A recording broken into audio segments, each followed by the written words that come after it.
It's the Eagles Squad, sponsored by Gametime. Everything Philadelphia Eagles every week, covering all the big hits and game-changing plays from the city of brotherly love, the way only the Locked On Podcast Network can. Get ready and squad up. It's the Eagles Squad show starting now. Welcome in, everybody. That's Jason Martinez, Louie DiBiase, Harry Mays. My name is Mark Farzetta, and yeah, that's right.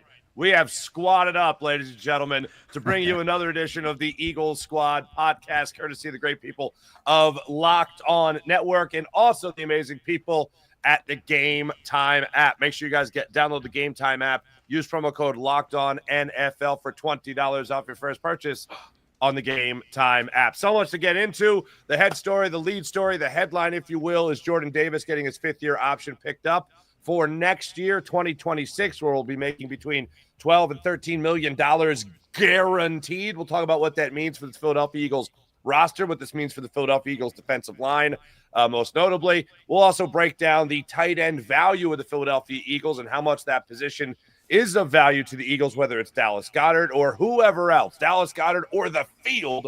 We'll break that down. We got some draft grades and some draft compliments coming by way of Pro Football Focus. They were very complimentary of where the Eagles rank, at least in the NFC East alone with their draft. And, you know, we'll harken back to our childhoods to think about maybe the best moment we ever were in attendance for during our fan careers, that is. But welcome into Locked On Eagles Squad podcast. We're going to break it all down today. And also, we can't forget about this. Harry, I know you want to get into the nitty-gritty when it comes to our undrafted free agents reportedly being signed by the Philadelphia Eagles. Maybe a couple of diamonds in the rough there. Possibly. I know. I just noticed that they now have a real thing for the Toledo Rockets ever since they got Quinyon Mitchell. Right. You know, now there's a relationship there, I guess, with the head coach and some of the coaching staff at Toledo. So I found that to be kind of interesting. But I looked at that list. I mean, I've never heard of any of these guys. You know, if you get one guy that could be halfway productive, I think it's a win. Mm-hmm. Yeah, we'll jump into all that as the show goes on. But, fellas, I'm going to ask you this right out of the gate.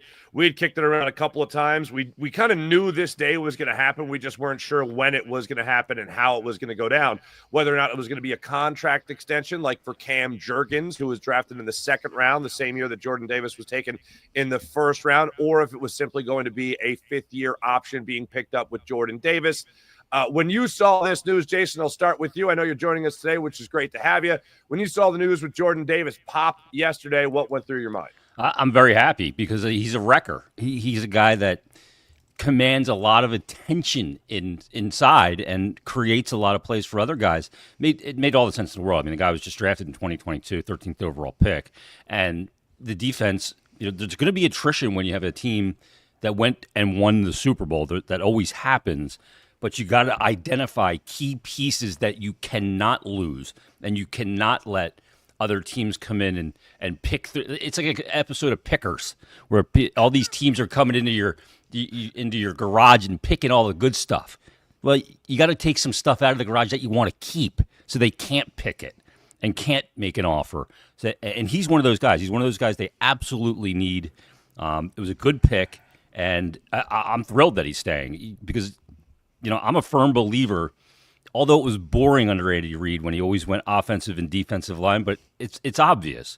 You see what works. It starts up front on both sides of the ball, and he's part of that. So, absolutely. I take out of my garage of being picked the offensive lineman I want to keep and the D-line I want to keep. The other places I can fill in. The pickers can come in and pick through that stuff, but they're not picking up the A-level material. New Orleans is trying to get back what the Eagles picked in Zach Bond, and that ain't happening. Yeah. Harry, you saw the news. Harry, you saw the news. We anticipated what was going to happen. It went through. What was your reaction to seeing that this deal was done with Jordan Davis? Well, I'm not surprised, but I'm not as giddy about Jordan Davis's Eagles career as Jason seems to be. I need to see more out of Jordan Davis, to be honest with you. He needs to get back to what he was in 2023. I thought he was going to take the next step from there in 2024 under Vic Fangio, and it didn't happen. I mean, he played only about 37% of the snaps last season, which was way down from what he did in 2023, and therefore his production was down. I mean, his amount of tackles were almost half. You know, you don't expect to get a lot of sacks from a guy like that. I get it, but you know, I need to see more. I expected a whole lot more. Maybe that's on me. We're going into the fourth year of Jordan Davis, and we're still talking about conditioning issues.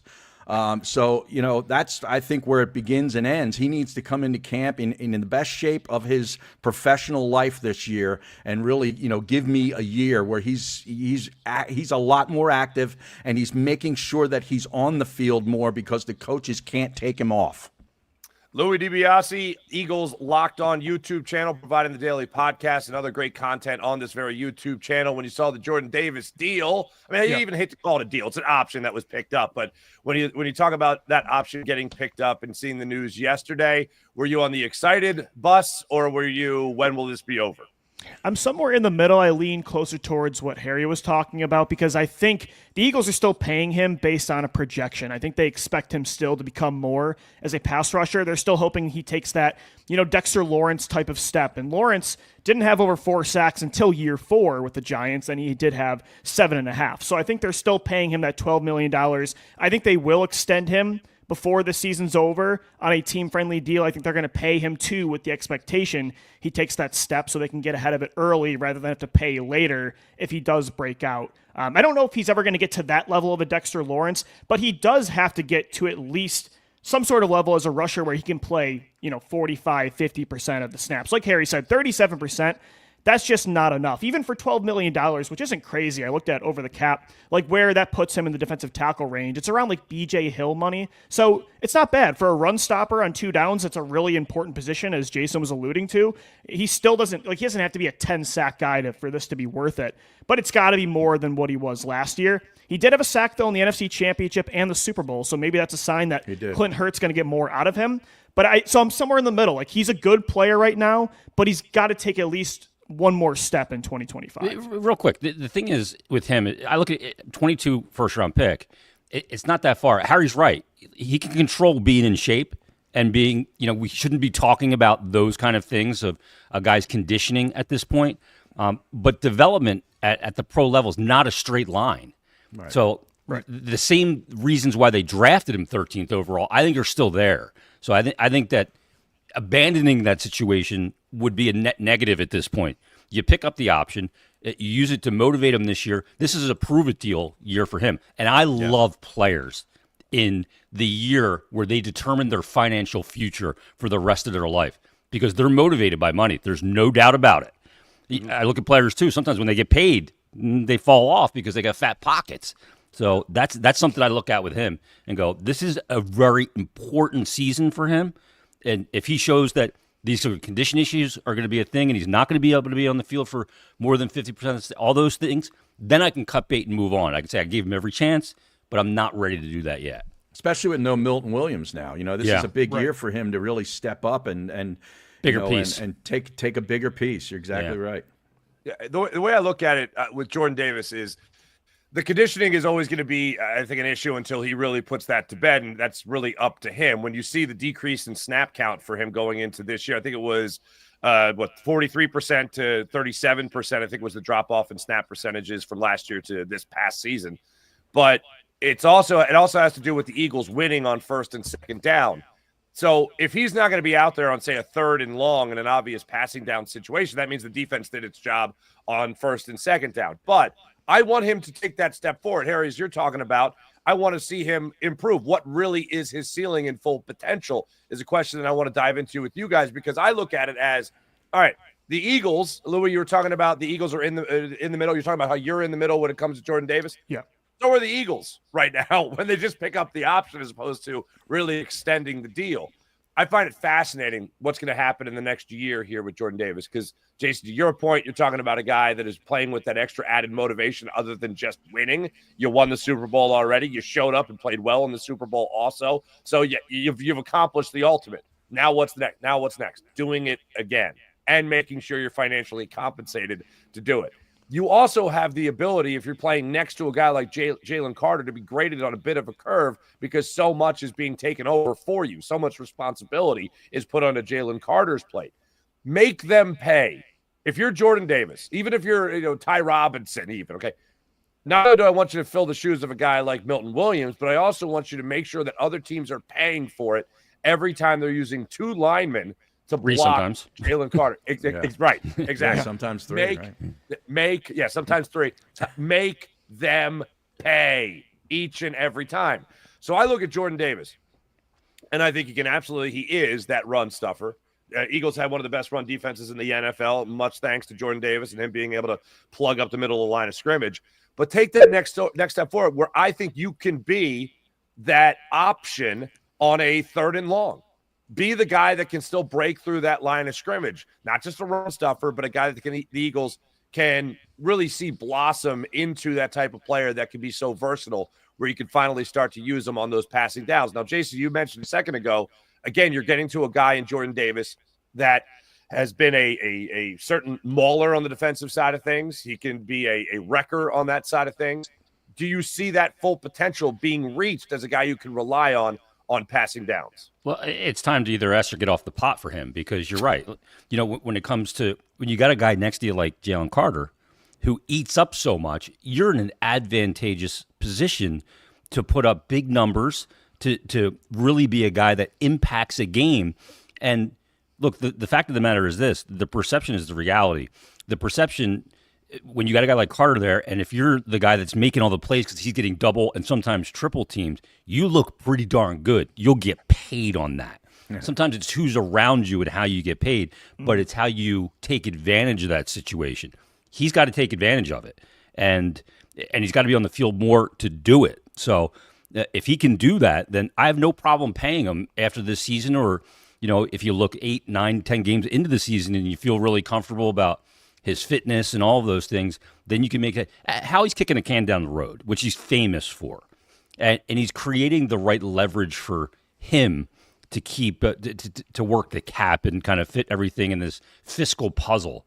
So I look at it and go, this guy's got, again, it's an opportunity. He had the same opportunity last year. He didn't take advantage of it enough, but he's got an opportunity now to get paid and get set up for his entire life.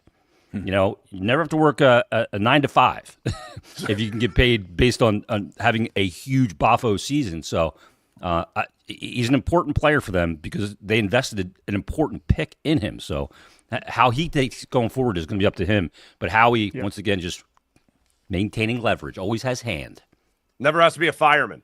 All right, nope. Like some other Eagles draft pick, maybe. You know what I mean? It's still in my brain. And let me write. We that love down. a Danny Watkins reference. Hell yeah, man! What are we talking? Okay, what was that word? Fiscal puzzle. Fiscal puzzle. Yeah, I mean, like building a team in these leagues is a fiscal puzzle. It's three things: you got to build the right team on the field, and all the pieces have to fit together well, and kind of support each other and bring out the best in their teammates as well. Everybody has to have their own job. The other part is the culture, that you have to fit all these pieces together in a locker room so they all stay on the same page and pull the rope in the right direction. And then the fiscal puzzle. And that's not just a one-year puzzle, although Howie tends to go year to year and renegotiate. But that puzzle has to project out to 1, 3, 5 years and how he's handling it. So it's a hellscape, I imagine, to deal with from an accounting standpoint. I would be horrible at it, but he's really good at it. Harry, you were saying a second ago, I think it's fair to say that you're maybe the most skeptical of the four of us when it comes to Jordan Davis. So what would be that next step forward for you in terms of Jordan Davis reaching his full potential, and where do you think his ceiling is at? Well, I don't know what the full potential is, but is next year, is 50-plus tackles and 5 sacks too much to ask? Right. That's fair. I totally agree with that's that all number. I'm looking for, Okay. It's almost doubling his tackle amount, though. Well, not from 2023. He had 45. He had 45 in 2023 and 2.5 sacks. I'm looking for him to, like I said, in 23, I thought he would take the next step in 24. It's not a linear thing, I get it, but with a new defensive coach, I thought that things would happen. It didn't. He needs to get back to that and get get beyond it, if you ask me. I mean, I had a lot of expectations for this guy. He was drafted in, when was it, 12th? Yeah, 13th overall. 13th? Yeah. You traded up for him, too. Yeah. You don't trade up for a guy if you don't think he's Exactly. going to be able to get to the quarterback. Right. That doesn't mean he's going to be a bust. Who he is right now is a fine role player. That's an important piece to have on your defense. But for him to be worth the investment that they put into him in 2022, Targeted him. Yeah, I mean, like Harry has the perfect number for me. I don't think he's ever going to be a 10-sack player, No. even with the one-on-ones that he gets. And, Milton Williams last year next to Jalen Carter was number 1 in pass rush win rate. Moro Ijeoma was actually number 6. So he's going to get those one-on-one opportunities to eat. But I don't think he'll be a Dexter Lawrence. I look at somebody like Vita Vea in Tampa Bay, who started off as kind of that guy. Yeah, the 2-down nose tackle of only 5.5 sacks in the first couple years, but then like the last few years, 4, 6.5, 5.5, then 7. Like you'd hope Jordan Davis can have some of those seasons. 1 sack last year, I just don't think that's enough. Yeah, give me a Pacific Islander Polynesian guy, exactly. and I'll plug him right in the middle of my defensive line. And in fact, you talk about drafting quarterbacks every season or every other season. I'd be drafting a Tongan, Samoan, from the Pac-12, out of Brigham Young or out of Oregon every stinking year. Yep. Something Ababaloa. Yes. That's what his name is. Yes. I love those guys. You can't have enough of those guys. With beautiful salon quality hair. That's Exactly. all I. That was JT Tumaloa from Ohio State. Could have had him in the second round. Oh, I love. Could have had him. I love national That's what champion. I'm looking for. That's what I'm looking. Say, Louie knows what's up. Yeah. Gotta get the Tonga kid. Yeah. I want Clint Hurt, that beautiful bald bastard, to have, be able to coach these beautiful long-haired fellas up. You know what I mean? That's how you know you get the victories. All right. When we come back, there was some more compliments heaped upon. We'll also get some of the comments here, some good comments I see from you wonderful people when it comes to what your expectations are for Jordan Davis. And it's a tough nut to crack in all of this because the position he's being asked and the role he's being asked to play right now with the Eagles isn't one that's supposed to tally up the numbers and the sexy stats and all that stuff. But it sure would help if, Harry, you're talking about a guy with 5.5, 6.5 sacks possibly in that spot, especially when he's supposed to be the next, the changing of the guard from Fletcher Cox to him. So we'll break that down a little bit further. When we come back again, we'll take your comments and that praise that was being heaped upon the Eagles by Pro Football Focus. We'll get into that a little bit later on. We'll get into some undrafted free agents, or as I like to call it, some names you've never heard of. We'll get into that. The trusted Vic Fangio and the value the Eagles see at the tight end position with or without Dallas Goedert going forward. We'll break that down in a second. We'll be right back on Locked On Eagles Squad podcast. Oh, boy. Let me tell you about how fantastic the Gametime app is. It is amazing. Want to go to the game? Want to go to the concert? You want to go to the comedy show? The Gametime app has you covered with it all. All I need to do, download the app, create an account, use promo code LOCKEDON NFL. That's LOCKEDON NFL for $20 off your first purchase. Nothing like the atmosphere of an NBA game, NFL game, Major League Baseball, the crack of the bat. Hey, the squeak of the sneakers in an NBA playoff game. Nothing like being there. Gametime makes it so much easier to get playoff tickets as well when you're talking about the NBA. Even when demand is sky high, prices on the app actually go down as tip-off gets closer and closer. And their last-minute ticket deals can save you up to 60%. Last-minute tickets with the Gametime app makes it easier than ever. And how about this? You take the guesswork out of buying tickets with the Gametime app because you can even view your seat's vantage point before you buy the tickets, so you know exactly what you're paying for. No surprises. You're taking the guesswork out of buying tickets on the Gametime app. So download the Gametime app, create an account, use promo code LOCKEDONNFL for $20 off your first purchase. Terms apply. Again, create an account. Use the redemption code LOCKEDON NFL for $20 off your first purchase. Download the Gametime app today. Last minute tickets, lowest price guaranteed. Welcome back, Locked On Eagles Squad podcast on the Locked On Eagles YouTube channel. Make sure you guys are following Louie DiBiase throughout the entire offseason and the Eagles season as well when it comes to all things Eagles on the Locked On Eagles YouTube channel. And then on game days, you got Jason Martinez and Harry Mays right there for you, leading your Eagles post-game coverage for their Locked On Eagles postcasts. So make sure you guys are liking and subscribing to Locked On Eagles YouTube channel. Before we go any further from the Jordan Davis stuff that we were just dissecting, I want to get some comments in here. Jeremy Van Skyver, my man, says, hello, fellas. Bob Brown is saying the fifth-year option gives Howie time to work with the Davis team. That's good. It kicks the can down the road, just as you were saying, Jason, when you talk about an extension for maybe next year. Jordan Davis no longer motivated by Swedish fish, says Jeremy Van Skyver. Underrated candy. Is that his thing? Did I miss something? I must have missed that. I did not know he was a Swedish fish guy. Wow. I mean, I know Skittles and Marshawn Lynch back in the day, Right. but the Swedish fish? All right. The Swedish fish is a problem. You're picking that out of your teeth when you're done. That's the problem. They taste good. They taste great. Yeah. But yeah, you're right. They get stuck in the gums.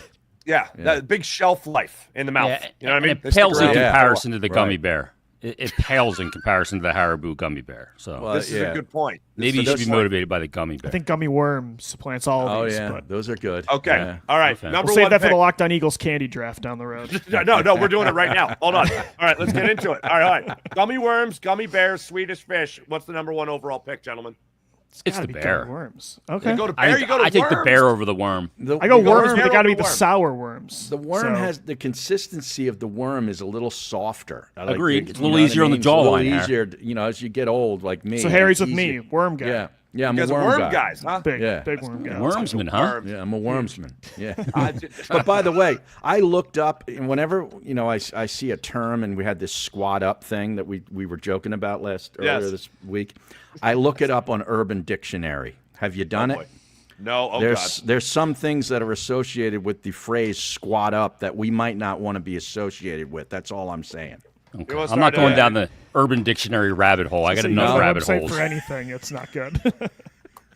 Well, hold on. I don't want to dodge the question here because we talk about the real issues here on Right. Eagles Squad podcast. Okay, I'm a bear guy. I'm gonna go bear. I'm gonna go the So bear, it's the 2 gummy to bear. 2. You know what? All right. Because I'm an American. I'm an American male, and I love myself a gummy bear. Thank you. Now, very much. what's the favorite flavor of gummy bear though? Like you have the red, it's the cherry. Are they the different green. flavors? Do they I really thought they were all taste this different? one universal They flavor.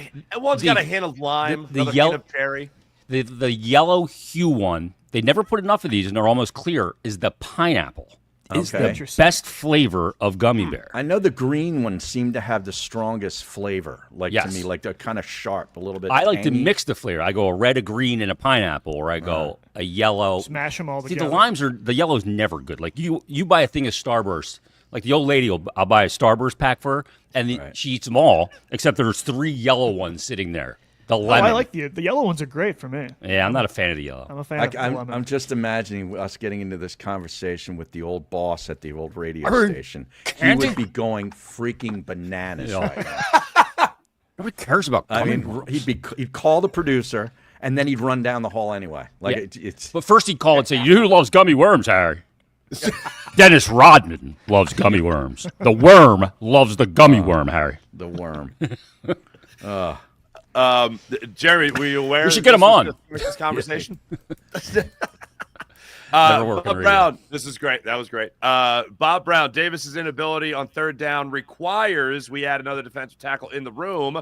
The money Davis's team, I like how he's saying Davis team, will be looking for is being allocated to another player in the room. See, I don't know if it requires that because he's not going to be a guy in third and long in a pass rush situation for what the package you put on the field. I also don't think he's going to command a huge contract. Like he doesn't. What kind of leverage does he have to demand? 15, 20 million a year with his current stats. Well, No here's way. my concern. Here's my concern with that. What did Milton Williams just get? Yeah, Milton Williams has got what, $112 $26 a million year? dollars.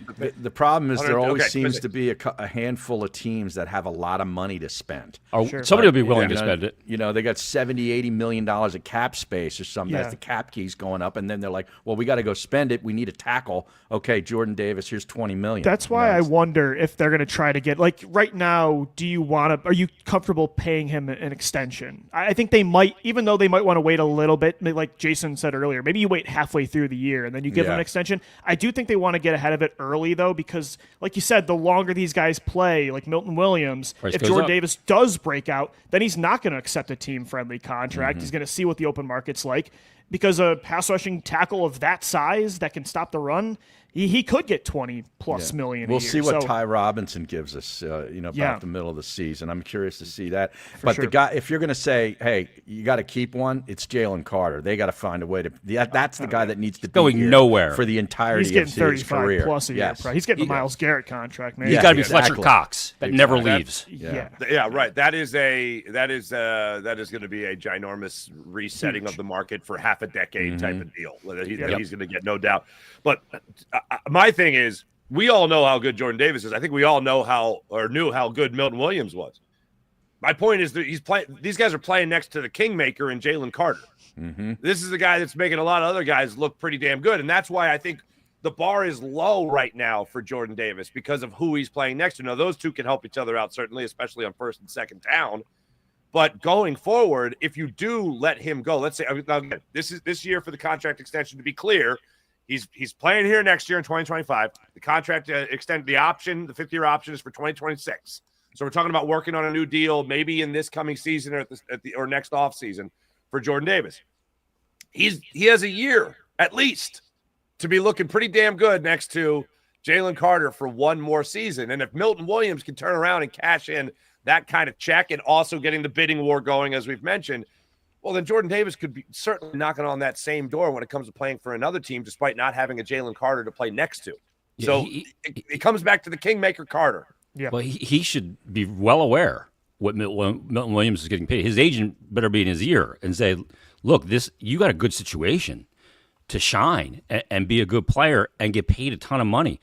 The question is, too, though, is how much can you afford to pay him when you have Carter and you got to back up a Brinks truck? Milton Williams is making what he's making. How much can you allocate to that line for a guy that might not be a three-down player? So you have to figure out that piece of the fiscal puzzle, too, because you have to have another lineman to be able to come in for him if he can't be a three-down player. So that's more money. So you got to figure out how you got to allocate these dollars along that D line. Because even though the cap's going up, and it'll go up in perpetuity in the NFL because that's just the way it is, you got to figure out how much of a percentage in total you're going to spend with your D line. Because like last year, you weren't anticipating having to pay Zach Bond going into the season what you paid him because you didn't know that he was going to be what Vic Fangio knew. Nobody else knew that Zach Bond was going to be that player. Thank God he was. He was phenomenal. And they did the right thing keeping him. But you got to rob Peter to pay Paul because it's not an unlimited situation. Although they can finagle it very well. They've been good at that. But Jordan Davis is going to want that guaranteed money to be at a high level. And we know in the NFL, it's a shell game when it comes to guaranteed money. Well, Milton Williams had 5 sacks last season and almost about 48 to 50% of the snaps he played, just to give you an idea. And look at 25 the money mil. that he got. Yeah. Yeah. Wow. Yeah. I mean, again, though, number work. one in pass rush win rate. Not that that's the stat to just go by solely, but, I mean, Milton was incredible. I don't know if I just don't know if he'll ever get to that level as a pass rusher, though, where he is going to be able to get 25 plus million a year. I don't know. I don't think he'll have that ceiling ever. No, I agree with you. I that's why I think the question is, okay, if this is what the Eagles are doing right now, that means they still have faith that he can reach his ceiling. But what is that ceiling in our eyes and the Eagles' eyes? And I think the Eagles look at it as his highest ceiling is him being an option, not a go-to, but an option on pass rush down. Exactly. Yeah, because right now, he can't even be on the field in those situations. Yeah, so especially the second half of the year. So yeah, Mark has it perfect. He's not. I don't think he's going to be Dexter Lawrence, but he can't be who he is right now. Like 37% of the snaps is just not. I don't think it's good enough, especially not with Milton Williams anymore here. All right. So you got Sexy Dexy, and then you got Dapper Davis. I don't know. What do you got? We'll go in that direction. Hopefully, do something, Davis. That's good. Do something. There we go. We got gold. We got gummy bears. We got Swedish fish. We got nicknames. We got it all, ladies and gentlemen. Bob Brown says fish. Yeah. On the Oh, chat. Bob. Well, I guess. Well, no, that's Did not break the tiebreaker. See, the other thing about the fish is it's a single flavor. Right. The gummy bear has variety. But isn't there a multicolor Swedish fish box where there are different colors? I don't know Is if there's that different right? flavors. I'm almost Probably by positive Is that the that's a rainbow thing. fish? Yeah, I Maybe. think they've expanded. Yeah. I don't got, see like, that on rainbow key shelving goldfish in my now. local Wawa. They're not getting my eyes on that, apparently. Fair. There we go. Izzy, I think is how you say that. He's no Fletcher Cox, not yet. Not yet. And I don't think Cox he will is a be. great player. I mean, Yeah, I don't. He's I one don't of the best interior pass rushers of all time, at least from franchise and for history. a long time. For a long time. I think Very so. long I mean, his time. last year in 2023, he still had over 5 sacks. I mean, Fletch was great till the end. Yeah, he really was. Yeah. He was a fellow Conquerville Nissan guy.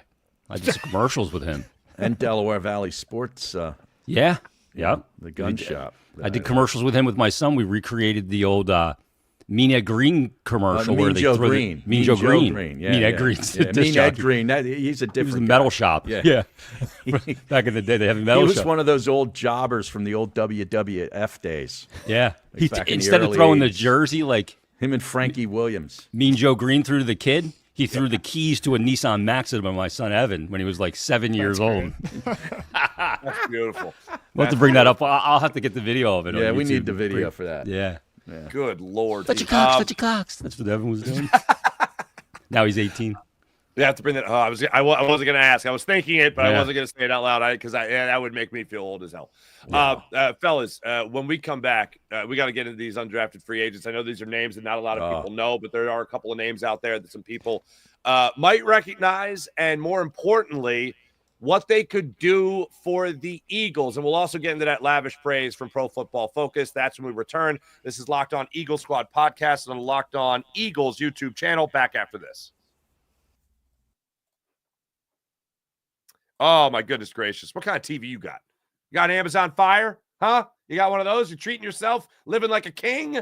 I hope so. Did you know that Fire TV is also an Xbox? What? Yeah, I'm serious.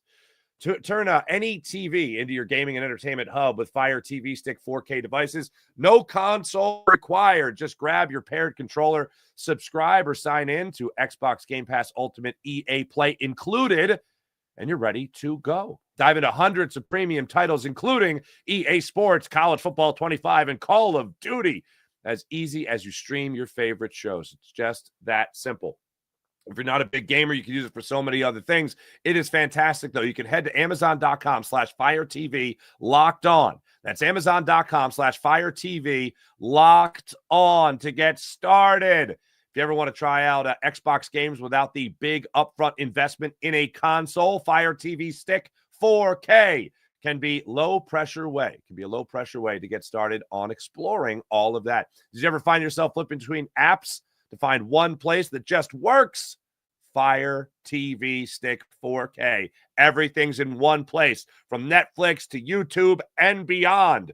So head to go ahead to Amazon.com/Fire TV Locked On to get started. Xbox Game Pass Ultimate subscription and compatible controller required. Available on select devices, including Fire TV Stick 4K second generation, Fire TV Stick 4K Max first and second generation, and Fire TV Cube third generation. So head to Amazon.com/Fire TV Locked On.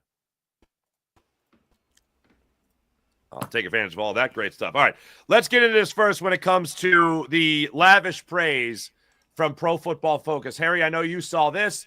Apparently, Harry, the Eagles had the best draft in all the NFC East. All right? Again. They gave great praise to Howie Roseman for the job that he pulled off. This is, some great compliments being thrown at in Howie we trust, Harry. Yeah, they said he pulled off a heist by getting Jahad Campbell, which they gave an 81.6 PFF overall grade at the number 31 pick. Teaming him up with Zach Baun is going to be, unbelievable according to them, and I tend to agree.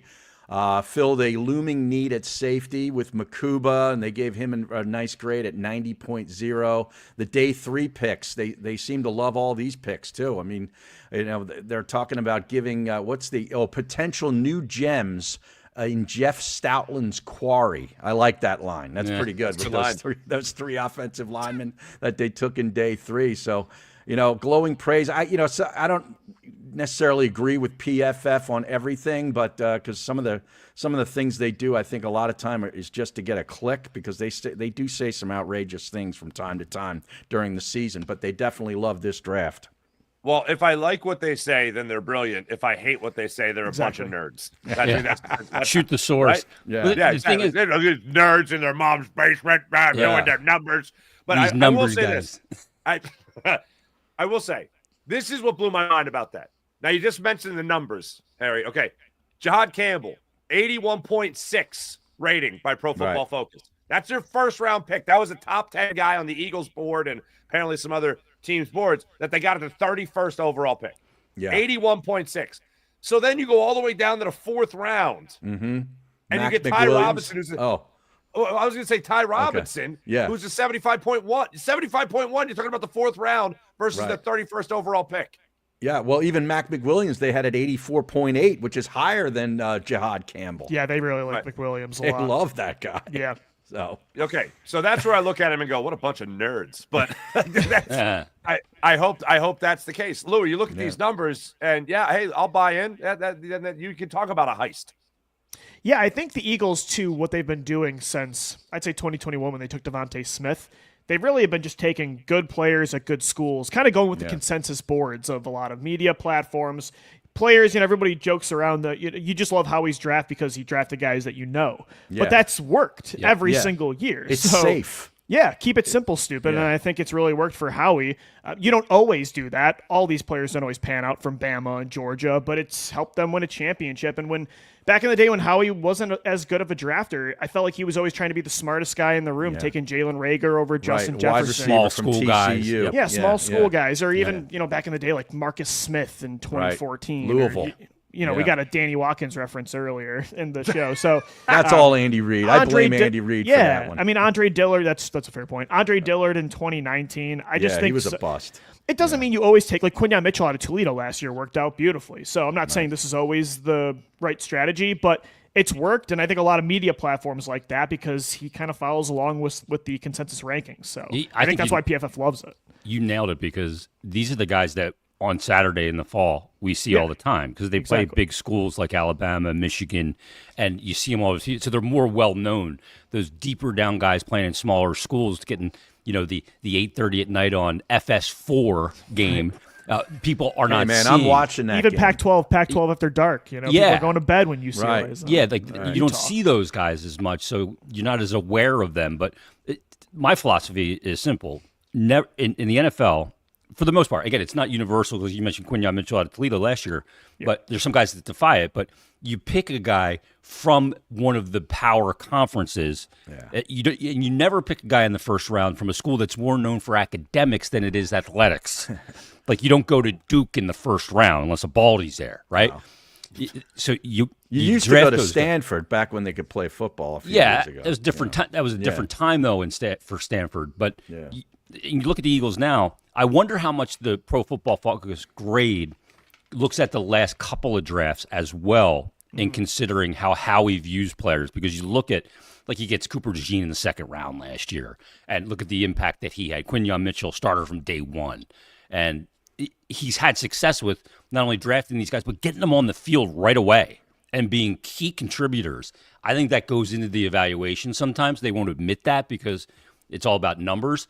I'm intrigued by Mukuba, though, because this is a guy, for me, that I look at and go, they bring in Mitchell, Escher, DeJean. They've just been good at drafting in the secondary and putting the defense together. Is he going to be a guy that steps in right away, takes over for C.J. Gardner-Johnson? He's a guy born. He's got all the checks all the boxes for me. Born in Zimbabwe, grew up in Texas playing Texas high school football at Lyndon B. Johnson High School, great name for his school, and went to Clemson. Is that every box checked on a draft pick or what? You forgot one box. He knows Brian Dawkins, right? Former Clemson guy too. Clemson alum. Perfect. All right, what does the B stand for in Lyndon B. Johnson, Jason, for extra credit? Oh, wow. Baines. Baines, yes. Lyndon Baines plural, Johnson. yes, I know my history, Harry. All right, very good. It's not just history, Harry. Yeah.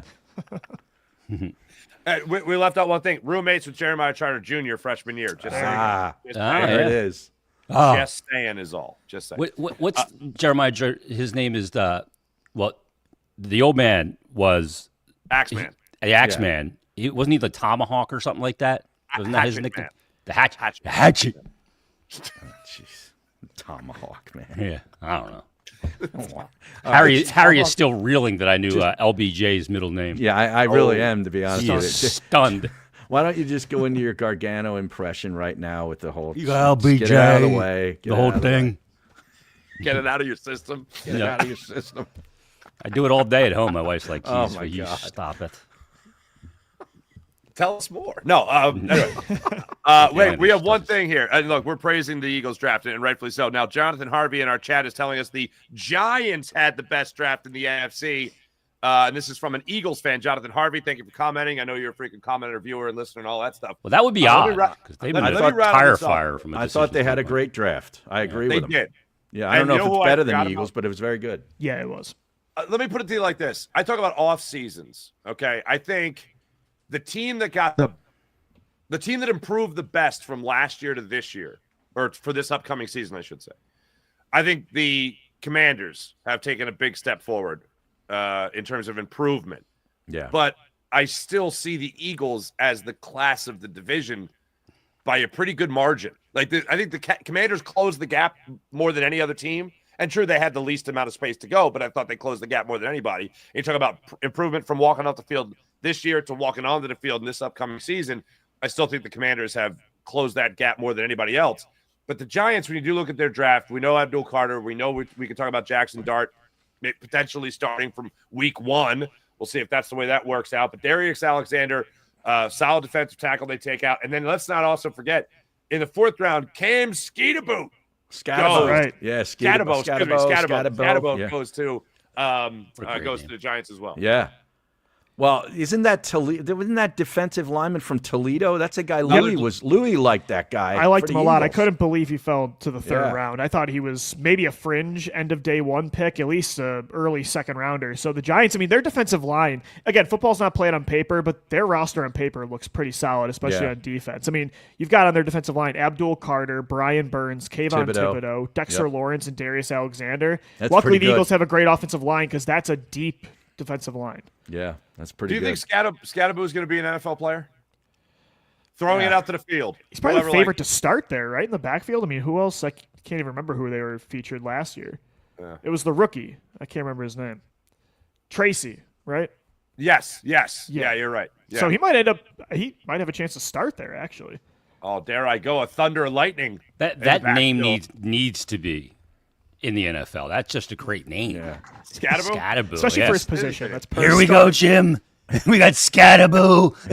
I wish Chris Berman was still doing the highlights after yeah, on great. Monday mornings. I think he still does do them on Good. Sunday Yeah, nights. That's right. He does Yeah. the countdown, not the countdown, the Around the League show. Whatever. I what's forget that what called? the Round- name of yeah. it.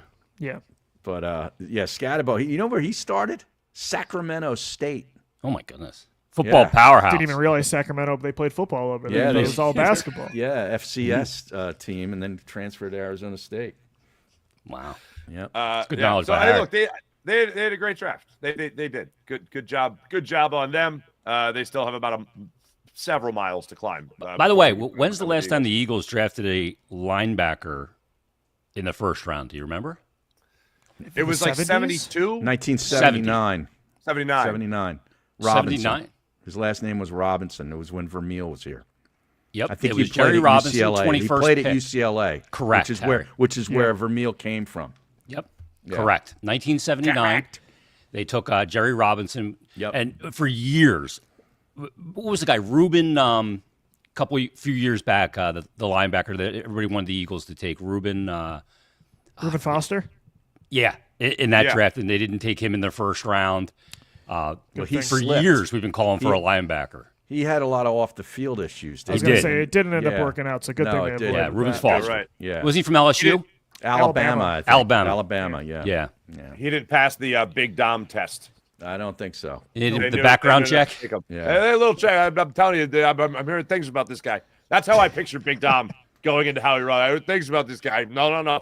Don't do it. And they don't This do guy, he's a friend of ours. Yeah. it. Then they draft him. Yeah. He's not a friend of ours.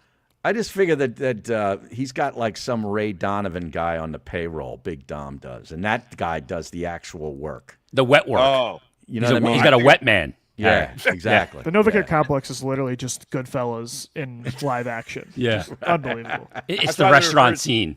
I make you that's let. why they were- I'm That funny organization how. has been taken over by us Italians. I love it. Yeah. The paisan. They refer Why'd you to it pick as me? the I compound. picked the paisan. They all got the Italian flag on the sides of their pullovers now. They've taken over. The horn necklace. Yep. Where's his mother from? Anyway, yeah. All right. So all that's going on with the draft. We really no stone left unturned today, folks. No stone left unturned. the offseason. And speaking of that, we are going to get into two things coming up here. Undrafted free agents signed by the Eagles, reportedly. Have these even become official yet? When do they become officially official? Because these names fly off every once in a while where you think you got them and then you don't. But we'll talk about the names that are being associated with the Eagles right now, including one guy that it's the same reason I'm looking at Mac McWilliams as the guy to actually help the Eagles in the upcoming season. It's got nothing to do with Pro Football Focus. But we'll get into that conversation. And then I don't know if you guys have seen this yet. At the Phillies game, there was a kid, 12 years old, mimicking every move made by Jose Alvarado. Awesome. And people are loving on this kid right now. Loving him, right? That's great. So I have this question for you guys. And Louie, I know you might be a year or two younger than all of us. But from your childhood, what is your favorite memory of being at a game? I want to talk about that with you guys when we come back. Also, if you guys want to chime in on the comments on that as well, feel free to do so. We'll be back in a second. This is Locked On Eagles Squad podcast on the Locked On Eagles YouTube channel. Back after this.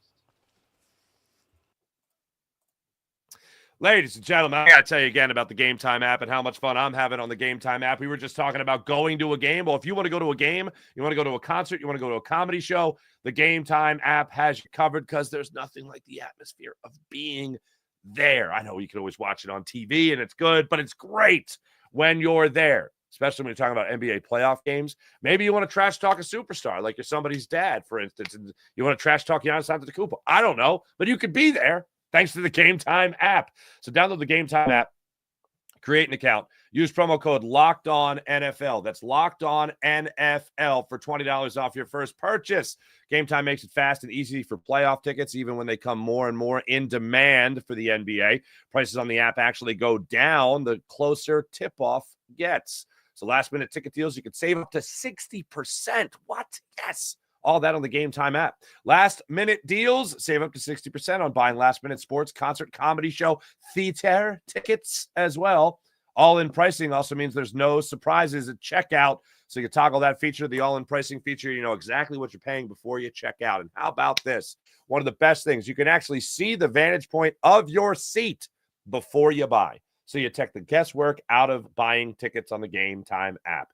So download the Gametime app, create an account, use promo code LOCKEDONNFL. That's promo code LOCKEDONNFL on the Gametime app, and you will get $20 off your first purchase on the Gametime app. So terms apply. Again, create an account, use the redemption code LOCKEDONNFL for $20 off your first purchase.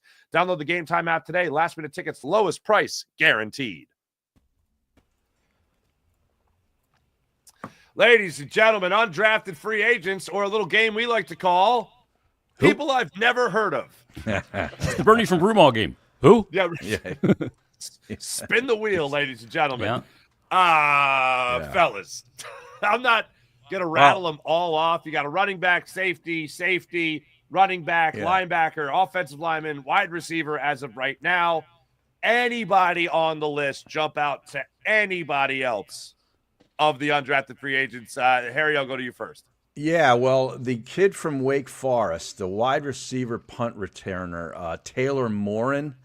I think this guy could actually has a chance to be the return guy that you're coveting, so they don't have to put guys of big value back there.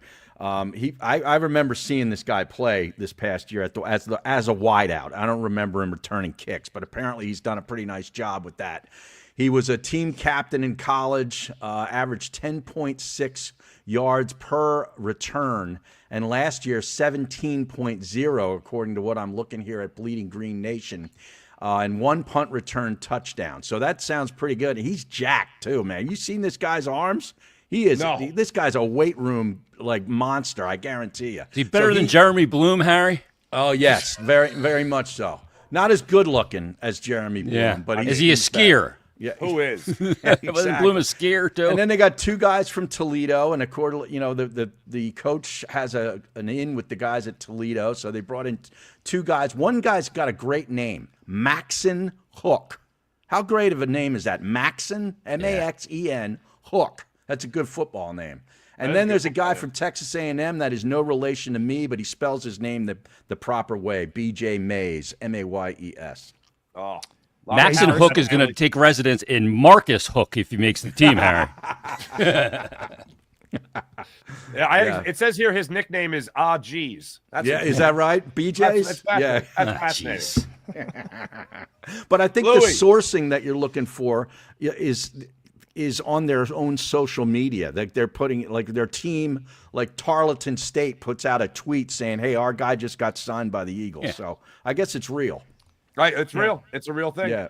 Louie, you like anybody on this list? I do. I think for UDFAs, I think the best chance to get like a contributor is probably at a couple positions, and running back's normally one of them, like Corey Clement in 2017.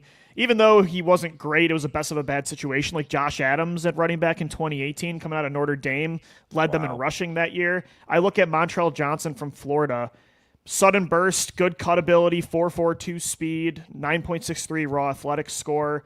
I think he runs hard upfield. Like A.J. Dillon, I just don't know. I think he could be this year's Rashad Penny, where he's a big name, then he was a top 2-round pick that ends up just not playing. I'm just not sure how that neck's going to look. We'll see with the neck injury. He missed all of last season, didn't he? Yeah, so he might be a good power back, a good complement behind Saquon. I wanted that style player next to Will Shipley, who's more undersized. But if you told me like Montrell Johnson or Shunderick Powell, the other kid they got from Central Arkansas, ended up winning a spot, I wouldn't be surprised. I think this was a really good running back class, and some of these UDFAs probably last year would have ended up getting taken at some point. So I like Johnson. All right, you're okay. How big is he? Montrell's 5'10". I think he plays a little under 210. Okay, all right. Yeah, all right. definitely not. He's not the Quadzilla that A.J. Dillon is. That's for sure. No, excuse me, I got my Johnsons crossed. There was another Johnson in here. Brandon Johnson. Swords. Jeez. Hold on, it gets better. So you think Drew Makuba was small? The Eagles took another safety who's smaller. That's Brandon Johnson of the undrafted free agents out of Oregon. 5'9", makes 5'11" and a quarter. Wow. Look like a giant. So that's what he's bringing to the table here. Played for the Ducks. Has started 8 games with them in 2024, and also played at Duke. So that's another name to keep an eye out for when the Eagles are looking to fill that safety position. Eagles had good luck with a former Duck as an undrafted free agent as well, did they not? In A.J. Feely? Was he undrafted? I think so. Yeah. I think he was, and they flipped him for a second rounder, I believe. They did. They did. They absolutely did. Thanks, Dolphins. Remember, he got hurt Miami. out there. That's right. Miami did it. Oh, my. Yeah. The fact that they got 2 second-round picks for A.J. Feely and Kevin Cobb is just insane to me still to this day. But. Kevin Cobb. Brilliant. That's the factory. That's why you grab these guys. That's the factory. That's the factory. You turn them into football revenue or currency by drafting these guys and giving them a little bit of success and a name, and then all of a sudden you can flip them for something. I mean, you sign him as an undrafted free agent. You send as a guy for a second-round pick. That's incredible margins on your investment. Maybe one day we'll trade Kyle McCord to the New York Jets for a 2. Who knows? Oh, there we go. Well, what about the kid? Okay. What about the kid from Rutgers?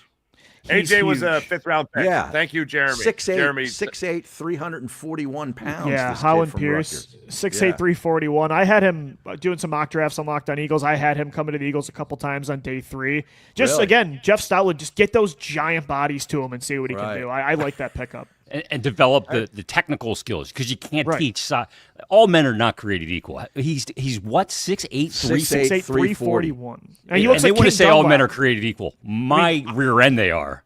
Louie, I thought I was Dunlap. the only person. I thought I was the only person that remembered King Dunlap. Thank you. Oh yeah. Oh, King. Hopefully he's better than that. But King he's got that San kind of Diego. size. He was I from think he became a Auburn. starter. He did. He Oh, ended yeah, up getting Auburn. paid. Yeah. Yeah. Then he went to the Yeah, he got- Chargers. Yeah. How about that? King Dunlap. Wow. All right, fellas, got this question for you. It warmed my heart, and it went viral, okay? This kid at the Prince is what the kid goes by, his name, right? He was at the Phillies game on... He just changed his name to a logo, though, Mark. Like Prince did. Good Lord, that's a callback. Symbol. Oh boy. Yeah, he's at the Phillies game. He's doing everything Jose Alvarado is doing during that incredible 8th inning the other night, and it was awesome. Went viral. He's been interviewed by like every news station now, and interviewed at Inquirer.com and all that stuff. So it just got me thinking for a fun little way to answer this, end the show. Louie, I'll start with you. When you were a kid, what is the best moment yesterday you can remember? When you I were was going to say. If you say it's from the 2014 season, I am dude. out of here. It's not close. far off. It's I mean, close. when I was a kid, it was like, I'll go back to 2011. All right. So 14 years old, I would say. Okay. The Dream Team Sure. year wasn't much of a dream. It was a nightmare, as we all remember. Yeah. I was in Buffalo at the time for that game, which ended up in a loss. The offsides game, if you remember, Jaquay Parker jumps offside at the end. Oh my God! The Eagles blow yes. it. That's when the Dream Team season started to completely collapse. But why I remember it fondly is it was one of my first Eagles games ever, actually, on the road. And Michael Vick broke the all-time quarterback rushing record. He broke Cunningham's record in that game, and I loved mobile quarterbacks growing up. So seeing him break off, it was like a 60-yard run to break the record, was really cool. It was right coming towards me. Back in the day, it was called Ralph Wilson Stadium in Orchard Park, New York. That's a fond memory, even though it ended pretty terribly. Wow. Before that, it was called Rich Stadium. Yep, it's been called 1,000 different things. Yeah. Harry's memory comes in a game that Wilson played in. That's how long ago it was. Hey, I remember watching games when they played at War Memorial Stadium. I watched the game where O.J. Simpson broke the record in '73 at Shea Stadium in the snow. Crazy. Wow. Yeah, that's how old Whatever I am. happened to that OJ guy? Anyway. Yeah. All right. Who wants it next? Jason. I don't Flyers go to game. a lot. Yeah, I don't go to a lot of NFL games. I prefer the NFL on TV. I've been to a lot of Eagle games over my time, from the NFC Championship game against Carolina. That's not when I was a kid, but my favorite probably sports memory. It's not really a celebratory one, but in 1985, I went to the first game the Flyers played after Pelle Lindbergh died. Oh wow. And Pelle was my hero at that time. It was like the first time I ever experienced loss as a kid, and, obviously the horrific car crash, and he was brain dead and the whole thing that went with it. And he was just such a dynamic goaltender, like kind of a missing piece for them, which they eventually replaced with Hextall a few years later. But I went to that game, and the next game was against Edmonton, who they lost to the year prior in the finals in 1985 in the spring. And I remember going, you're going against Gretzky and Messier and Kevin Lowe. Coffee. Yeah, I mean, just unbelievable. Yari Curry, Grant Fuhrer, the whole thing. And I just remember, I still have the program from the game where he's on the cover of it, like the memorialized cover of the Flyer magazine. That's probably my most vivid memory, being at that game against Edmonton. But I was at I went to a lot of games as a kid. My dad got season tickets, Section R, Row 7 at the Spectrum, and right in front of us, they were playing the Rangers. I remember the old Ranger games when Ron Duguay would come on the ice and everybody would whistle because of the hair. But there was a guy that played for them named Barry Beck, and there was a whole row of guys in front of us that had those glasses with the big nose on them and the mustache. Those rubber things you would wear, and they had Groucho the Barry Marx things, Beak, the Barry Beak fan club. That dude had a hook on, and it was right in front of us. We ended up on TV. For some reason, that sticks out to me. But I've been to so many great games, and over the years, I've obviously gone to the NHL. I went to an NBA game with my dad when I was in high school, and it was during the Barkley era. And you go to an NBA game, you want to see the great feats of athleticism, right? Like monster dunks. Went to a Sixers versus Nets game, and Barkley did not play. Manute Bol was on the team. There was not a single dunk in the game. I couldn't believe, and we were in like the fourth row. I couldn't believe it. I didn't see a dunk in person. I remember that. Load management was a thing back then, I guess, too. Huh? Yeah. Barkley was working the crowd the entire infancy time. stages of load management. Yeah.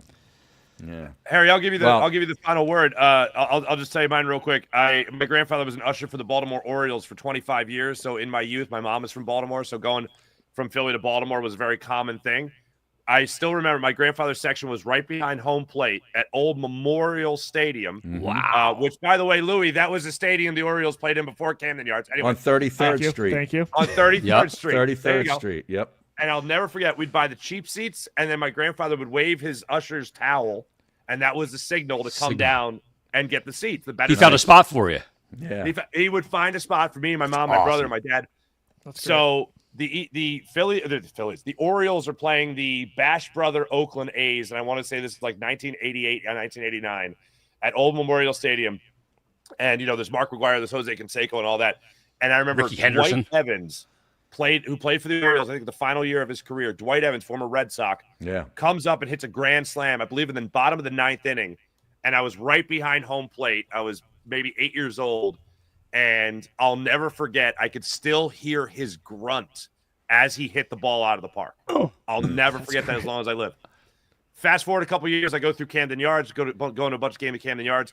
I get to be about 12, and my dad says, hey, we're going to the vet. I'd never been to the vet before. Charlie Hayes dropped a foul ball right in front of me, and that's the one memory I have of the game itself, other than looking around Veterans Stadium coming from Camden Yards and being like, they actually play here, like play games here, like a professional team plays in this stadium. I was always mesmerized by the vet, though. Yeah, I grew to love it. I love it. I remember the first time walking in and walking up the ramps, and then coming out of the tunnel and seeing the turf in person, and the different, like, because TVs weren't what they are now. The turf color was like, oh my God, look at that! It's so bright and everything. It was just nuclear green. Yeah, is what I like to call it. Yeah. That stuff was radioactive. Right. Say, Well, I grew up about an hour and 45 minutes away from Philly, so we didn't go to a lot of games when I was a kid. But one that I did go to, I was in 10th grade. I'm still a kid. April 29th, 1981 is the date, and I know that because that was when Steve Carlton set the 3,000 strikeout mark, and I was in the house that night against the Montreal Expos, and Tim Wallach was the guy that he struck out, another player that I really liked. He was a great player. And they handed out these certificates, to everybody in the stands after he struck the guy out. Of course, they had him all ready to go because he was going to do it at some point. You know?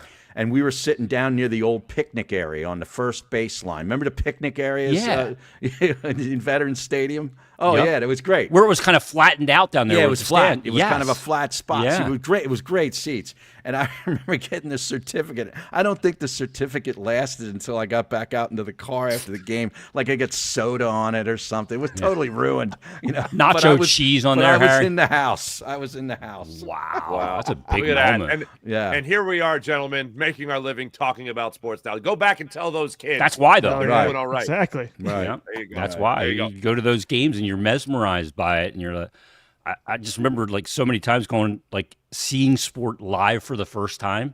Like you watch it on TV, and back then, when me and Harry were kids, we're north of 50. TV was not a great watch at that. No, It no, was it's hard to terrible. follow the ball or the puck or whatever you're watching, and to see it in person, to see the size and speed of the players for the first time in person, it was like, oh my God, like what is this? It was just mesmerizing. It's like when you're down on the sideline or close to the field in a big college game or a pro football game for the first time. It looks so different. Yeah. We watch it on TV from up above, and the game looks slower. And why didn't he, go to this spot? Because it was wide. You realize when you go in person, like, oh my goodness, what's happening so quickly? Right. Are you Absolutely. done? And yet people still yell shoot during the power play. Yeah. Always. Why? Always a pleasure. Always a pleasure. Always Great a pleasure, stuff. gentlemen. I know we're going to be doing this again next week for 2 shows. Look forward to that. I'm going away. I won't be back till Monday afternoon. Monday. So maybe And Tuesday. for after Sunday. Yeah, he's right And there. Saturday. It's over there. So we'll get into this a little bit more next week. Obviously, I'm sure the Eagles will give us plenty to talk about over the next couple of days. I Make hope sure in the so. meantime, you guys are going to be liking. Is it a and prove-it year for subscribing. Jalen Hurts? 6-1-0. Yeah, there you go.